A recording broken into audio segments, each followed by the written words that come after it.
काही दिवसांवरच आता दिवाळी येऊन ठेपली आहे। दिवाळी ही प्रामुख्याने 5 दिवस साजरी केली जाते। यामध्ये सगळ्यात पहिला दिवस असतो तो म्हणजे गोवत्स द्वादशी म्हणजेच वसुबारसेचा। यानंतर धनत्रयोदशी म्हणजेच धन्वंतरी जयंती साजरी केली जाते। या दिवशी यमदान दीप सुद्धा केलं जातं। यानंतर लक्ष्मीपूजन, कुबेरपूजन, नरक चतुर्थी हा दिवस असतो जो अगदी महत्त्वाचा मानला गेला आहे। यानंतर दीपावली पाडवा ज्या दिवशी बलिप्रतिपदासुद्धा असतं आणि यानंतर भाऊबीज। अशा पद्धतीने आपण दिवाळी साजरी करत असतो। दिवाळी म्हटलं की सगळीकडे खरेदीची रेलचेल चालू होते। घरातल्या सगळ्या सदस्यांना कपडे, फटाके, फराळ यांची अगदी धूमधाम सुरू असते आणि सगळीकडे एक सकारात्मक आणि ऊर्जा प्रवाहित करणारं असं वातावरण तयार झालेलं असतं। दिवाळी हा सण सकारात्मकता आणि वैभवाचं प्रतीक आहे। लक्ष्मीपूजनाच्या पूर्वी प्रत्येकजण आपल्या घराची साफसफाई करत असतं। दिवाळी यायची म्हटली की सगळेजण घरातले साफसफाईला लागतात, यानंतर फराळाच्या तयारीला लागतात। मात्र साफसफाई करत असताना आपण काही जुन्या वस्तू फेकण्याऐवजी त्या सांभाळून ठेवतो आणि याचंच कारण घरामध्ये वास्तुदोष तयार होतो। आपल्या कळत न कळत आपण काही गोष्टी सांभाळून ठेवलेल्या असतात आणि आपल्याला कळून येत नाही की या गोष्टींमुळे आपल्या घरामध्ये दूषित वातावरण तयार होत आहे किंवा आपल्या घरामध्ये वास्तुदोष तयार होत आहे। त्यापैकी काही वस्तू या खूप मोठ्या प्रमाणावर नकारात्मक ऊर्जासुद्धा घरामध्ये आणत असतात। तर आज आपण हीच गोष्ट पाहणार आहोत की दिवाळीपूर्वी जेव्हा तुम्ही साफसफाई करणार आहात त्यावेळी तुम्हाला घरातून कोणत्या वस्तू घराबाहेर टाकायच्या आहेत ज्यामुळे अलक्ष्मीचं निस्सरण तुमच्या घरातून होईल आणि लक्ष्मी तुमच्या घरात प्रवेश करेल। पण तत्पूर्वी जर तुम्ही माझ्या चॅनलवर नवीन असाल तर चॅनलला सबस्क्राईब करून बाजूला दिलेले बेल आयकॉन ऑलवर क्लिक करा। व्हिडिओ आवडला तर कमेंटमध्ये जय लक्ष्मी माता नक्की लिहा। याशिवाय व्हिडिओला लाईक करा आणि सगळ्यांबरोबर शेअरसुद्धा करा। चला तर मग व्हिडिओला सुरुवात करूया। अनेक जण दिवाळीनिमित्त घरात साफसफाई करताना काही जुन्या वस्तू फेकण्याऐवजी सांभाळून ठेवतात आणि त्यांपैकी काही वस्तूंमध्ये मोठ्या प्रमाणावर नकारात्मक ऊर्जा असते। तर त्यातीलच सगळ्यात पहिली वस्तू आहे ती म्हणजे बंद घड्याळ। घरामध्ये जर बंद घड्याळ असेल तर ते दुरुस्त करून घ्या किंवा बाहेर फेकून द्या। जर ते दुरुस्त होण्यायोग्य नसेल तर मात्र घरातून ताबडतोब काढून टाका। तुम्हाला माहिती आहे घड्याळ हे वेळ दाखवत असतं आणि आपली चांगली वेळ सुरू व्हावी याकरता आपल्याला चालू घड्याळच घरामध्ये ठेवायचं आहे।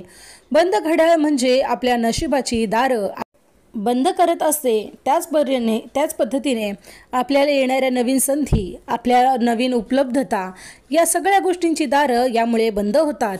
त्यामुळे बंद घड्याळ अशुभ मानलं जातं। यामुळे आपल्या प्रगतीमध्ये सुद्धा अडथळे येऊ शकतात।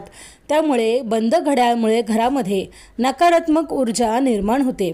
म्हणूनच बंद पडलेलं घड्याळ एकतर ताबडतोब दुरुस्त करा आणि दुरुस्त होण्यासारखं नसेल तर मात्र ते घराच्या बाहेर टाका। दुसरी गोष्ट म्हणजे तुटलेली फोटो फ्रेम। फोटो फ्रेम ही घराची शोभा वाढवत असते, मात्र घरामध्ये असलेली फ्रेम ही कधीही तुटलेली नसावी आणि त्यातूनही जर ही फ्रेम तुमच्या फॅमिलीची असेल, फॅमिली मेंबरसोबत काढलेला एखादा फोटो असेल आणि त्याला तडा गेला असेल तर अशी फ्रेम चुकूनही घरामध्ये ठेवू नका। ताबडतोब ती दुरुस्त करून आणा किंवा ती चेंज करा। मात्र अशी तुटलेली फोटो फ्रेम घरामध्ये ठेवू नये। यामुळे तुमच्या नात्यामध्ये सुद्धा दुरावा येऊ शकतो। याशिवाय वैवाहिक जीवनात सुद्धा अडथळे येऊ शकतात। त्यामुळे घरात तुटलेली फोटो फ्रेम असेल तर ती फेकून द्या किंवा दुरुस्त करून घ्या। वास्तुशास्त्रानुसार पाहायला गेलं तर तुटलेली फोटो फ्रेम घरामध्ये वास्तुदोष निर्माण करत असते। कोणतीही तुटलेली, भंग पावलेली अशी फ्रेम तुम्हाला घरामध्ये चुकूनही ठेवायची नाही। दिवाळीच्या साफसफाईपूर्वी हे काम नक्की करून घ्या। यानंतर यापुढील तिसरी वस्तू म्हणजे घराचा मुख्य दरवाजा। आपल्या घराचा मुख्य दरवाजा हा सर्वात महत्त्वाचा मानला जातो।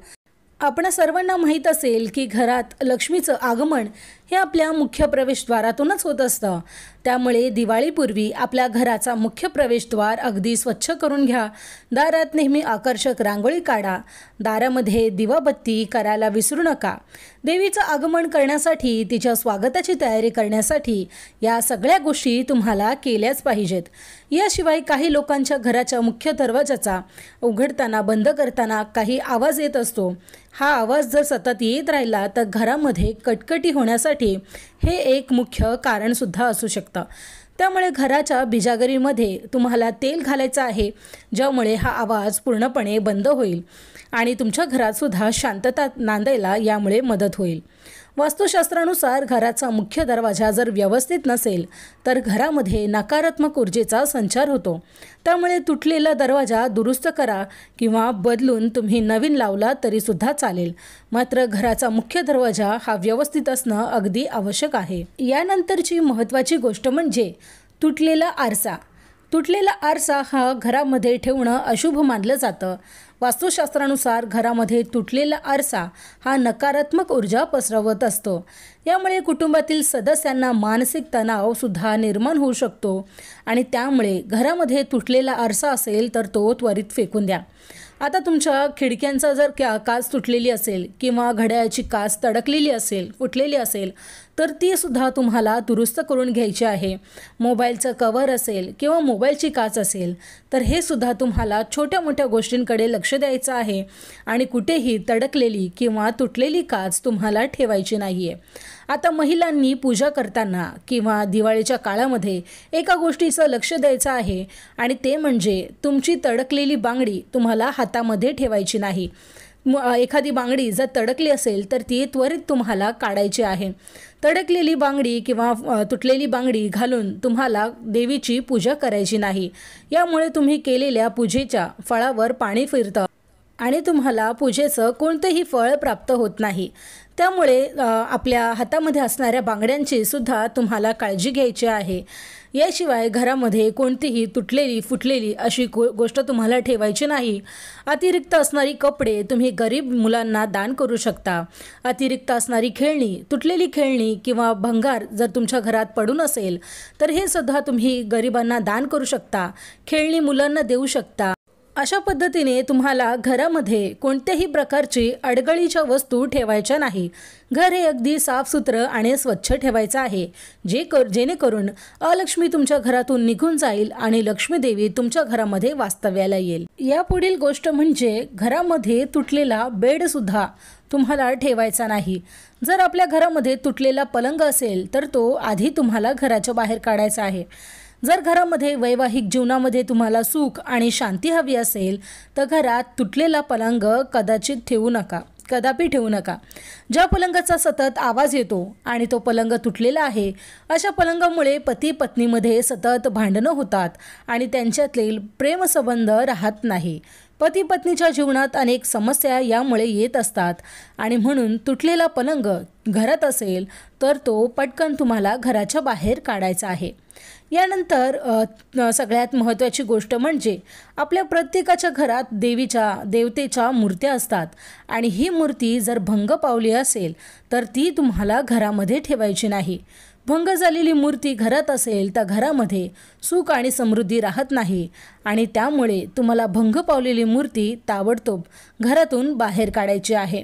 बरेचशी लोक मागच्या वर्षीच्या किंवा मागे राहिलेल्या दिवाळीच्या पणत्याच दरवर्षी वापरत असतात, मात्र तुम्हाला या पणत्या वापरताना चेक करून घ्यायच्या आहेत की ह्या पणत्या गळत तर नाहीत ना किंवा या पणत्या कुठेही तुटलेल्या नाहीत ना याची तुम्हाला खात्री करून घ्यायची आहे।